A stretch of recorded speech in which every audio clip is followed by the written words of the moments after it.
This is important for you to understand, for those of you who aren't biblical scholars. When you read the Bible, and you read a passage of Scripture, that passage of Scripture isn't going to tell you a whole heck of a lot unless you have some notion of what went before it and what comes after it. In this particular passage of Scripture, this particular chapter in Matthew, chapter 15, in order for me to tell you the story I want to focus on, I need to set it up from the beginning and I need to give you a taste of the end, okay? So let me set it up from the beginning. Jesus and the disciples are confronted by a bunch of pesky Pharisees. In other words, the Pharisees are in a bad mood. They're having a bad day, and they are confronting Jesus and saying, you know what? You and your disciples are not following the traditions appropriately. You and your disciples are not doing it the way it's supposed to be done. Now, let us remind you how it's supposed to be done. When your disciples eat, they're supposed to wash their hands before they eat. They're not supposed to be wandering around just eating whatever they want to eat whenever they want to eat it. There are traditions to be followed. And Jesus goes, hypocrites, which doesn't put him in good favor with the Pharisees. And so he has this petulant response to them. He gets very upset with them, and he says, this isn't what it's about. He says it's not what goes into a person's mouth that defiles them, it's what comes out of a person's mouth. And so he says in verse 11 of chapter 15, listen and understand. He says this to his disciples. Don't you pay attention to what those Pharisees are saying. Let me tell you what's important.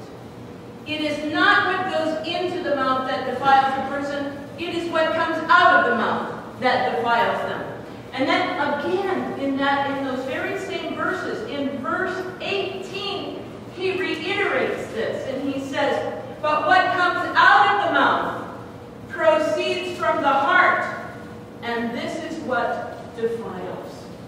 What comes out of the mouth. I guess today, in order for people to understand it, we have to say what comes through your fingertips when you're texting. What comes through your fingertips when you're typing those emails. What comes out of you is what defiles, not what goes in. So this is the context that begins the story we're about to venture into. Jesus is upset. He's frustrated. He's had a head-on-head encounter with the Pharisees, and he's mad.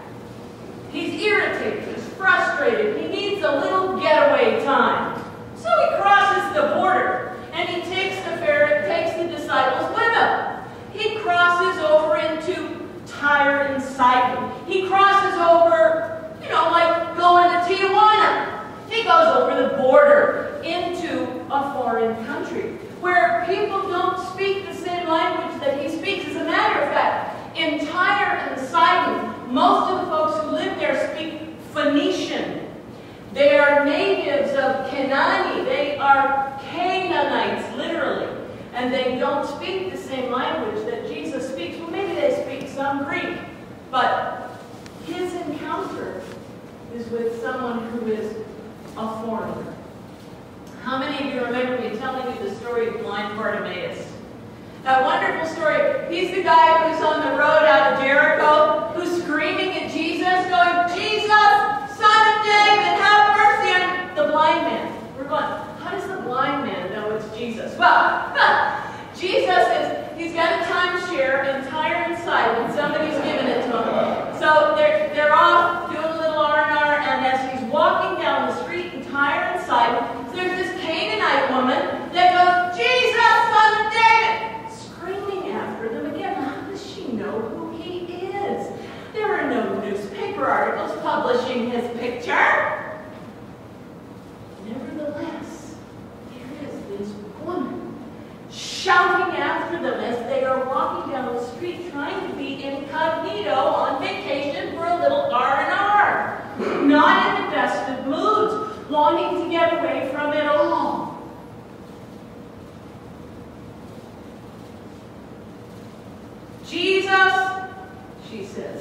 of David, have mercy on me. Lord, Son of David. Señor, Hijo de David, ten compasión de mí. Mi hija sufre terriblemente por esta endemoniada. My daughter suffers terribly from a demon. Jesus' disciples turn to him and say, tell her to be quiet. Tell her to stop screaming after us in the street, saying, Señor, Hijo de David, Señor, Hijo de David, ayúdame. He didn't answer her. He ignored her. He pretended like she wasn't there. Send her away, for she is shouting after us in the street, say his disciples. And he turns to her. God knows that she understands him. And he says to her, I was sent to the lost sheep of the house of Israel. Which is to say, you're a foreigner, and I wasn't sent here for you. I was sent here to take care of the lost sheep of the house of Israel. It's kind of like W.C. Fields saying, go away, kid, give up. Jesus, in this moment, becomes a product of his environment. Jesus, in this moment, you have to take your Messiah glasses off. Jesus, in this moment, becomes someone who was brought up in a place where there were prejudices against foreigners. There were prejudices against Gentiles because they worshipped idols, because they didn't understand who Yahweh was, and they didn't worship the right gods, and they spoke a different language, and they did different things. They lived differently. They were foreigners. The woman will not give up. She is persistent, this Canaanite woman. And she comes around in front of Jesus, and she continues, and she drops down on her knees, and she says, Señor, ayúdame.